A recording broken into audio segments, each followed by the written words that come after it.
6 men have died inside Oak Island's pit. The shaft has flooded and defeated every major excavation for over 200 years, and the only thing every company that ever dug there agreed on, before they ran out of money and walked away, was that the flooding was not natural, not a quirk of the water table, not a geological accident. Someone built a system of stone-lined tunnels connecting the pit directly to the sea. Precisely, deliberately, and with an engineering sophistication that no one, in 2 centuries of trying, has managed to fully explain or defeat. The treasure may or may not exist. The trap is documented. Welcome to the Grim Archive. Tonight's file, the Oak Island Money Pit. The story begins in 1795 on a small island off the coast of Nova Scotia, Canada. A teenager named Daniel McGinnis noticed a circular depression in the earth beneath an old oak tree. Accounts of what he found vary in their details, as they always do when a story is retold for generations. But the core is consistent. He and 2 friends began to dig. At 10 feet, they hit a layer of flagstones. At 20, a platform of oak logs. At 30, another platform. Something had been buried here with considerable effort. Someone had meant it to stay buried. The digging stopped when the boys ran out of resources and time, but the story spread. Over the following years, the site attracted the Truro Company, which resumed excavation around 1803. They dug deeper, past 90 feet. At 93 feet, according to their account, they struck what felt like a wooden chest with a crowbar.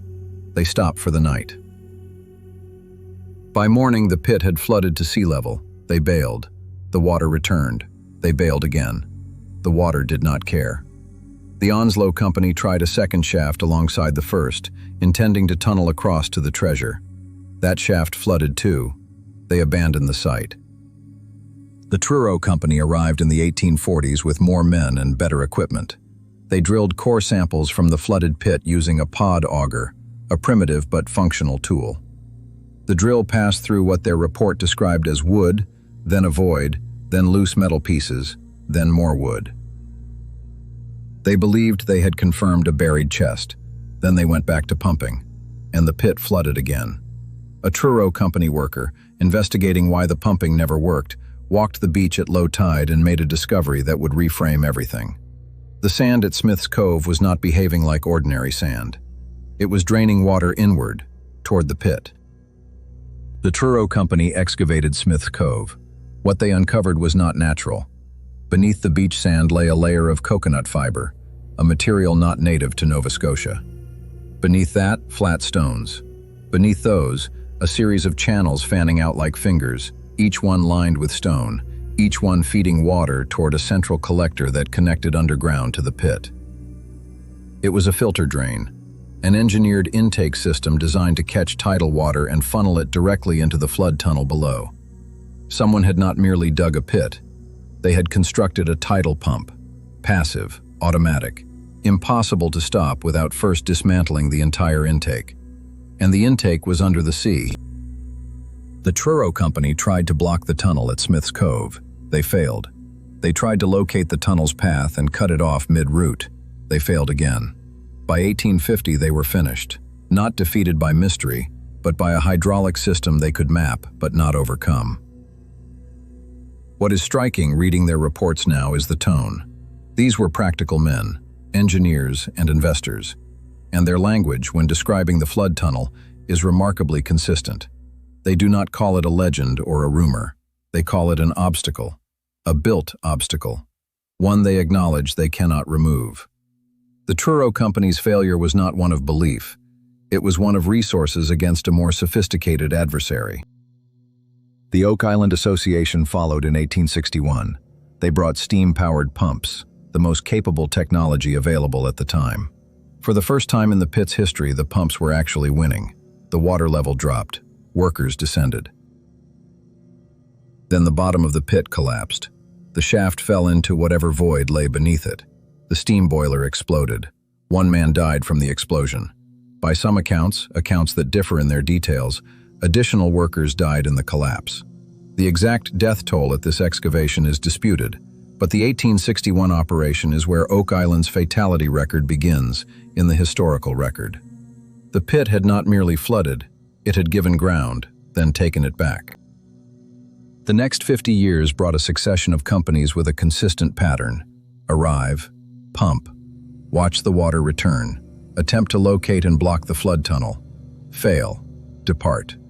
The Truro Company, the Halifax Company, the Oak Island Treasure Company, incorporated in 1893, which drilled more than 100 boreholes across the site. Their records show they identified a second flood tunnel, separate from the Smith's Cove intake, running from a location on the island's south shore. 2 independent flood systems. If accurate, that means whoever built this did not rely on a single trap.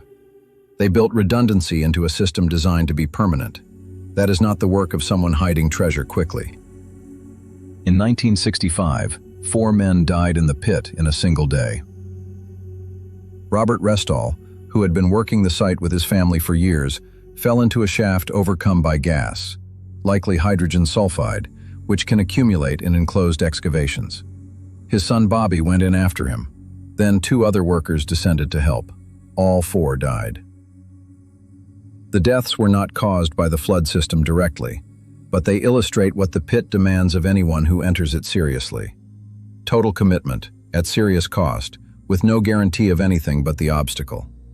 By this point in the record, 6 deaths are documented at the site. The pit has never been beaten. It has only accumulated the record of those who tried. The question the engineering record forces, and that no excavation company ever publicly answered, is this: who built it, and when? The coconut fiber found at Smith's Cove has been carbon dated.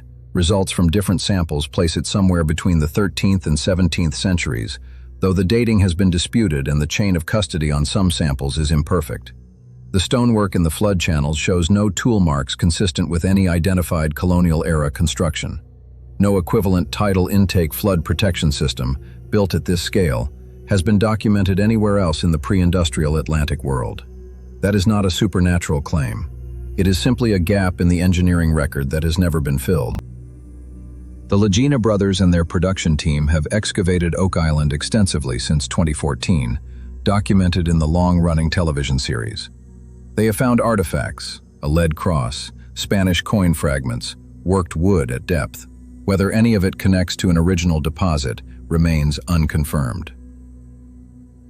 What the modern excavation has confirmed, using ground-penetrating radar and precision drilling, is the presence of cavities below 90 feet consistent with previous reports. The flood tunnel system remains intact. The water still returns when pumping stops. 220 years of excavation, increasingly sophisticated with each decade, and the hydraulic record reads the same. The pit absorbs effort. It returns water. It waits. The Oak Island Money Pit has been excavated by at least a dozen organized companies over 2 centuries. 6 deaths are documented at the site. Every company that reached the flood level confirmed the same thing in their own records. The flooding is engineered, not accidental. None of them solved it. They ran out of money, or will, or both, and they left. The pit is still there. The tidal intake at Smith's Cove still functions. The water still rises. Whatever was buried there, if anything was buried there, has had the better of every person who came for it. The archive is always open.